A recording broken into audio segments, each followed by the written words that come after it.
ఏ zone లో N Convention అనేది నిర్మించబడింది? నాగార్జున గారు అది ఫుల్ ట్యాంక్ లెవెల్ నుంచి బఫర్ జోన్ వరకు కూడా పూర్తిగా ఆక్రమించి నాగార్జున గారు అక్కడ ఏదైతే తుమ్మిడికుంట చెరువు ఉందో దాన్ని మొత్తం ఆక్రమించే కట్టారు.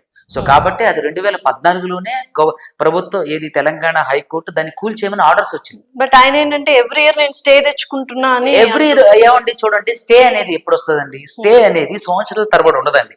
ఒక నెల ఉంటుంది, 2 నెలలు ఉంటుంది, 3 నెలలు, అంతకంటే సంవత్సరాల తరబడి హైకోర్టు రెన్యువల్ లాగా ఏముండదు. ఎప్పుడు తెలంగాణ గవర్నమెంట్ ఆర్డర్స్ ఇచ్చినప్పుడు ఇక్కడ ఎవరైతే మీరు ఆయన నాగార్జున గారికి మీరు చూసినట్లయితే మంచు లక్ష్మి గారిది ఒక షోలో మాట్లాడుకుంటూ ఇక్కడ నాగార్జున గారికి నేను మంచి ఫ్యాన్, ఆయన సినిమాలకి.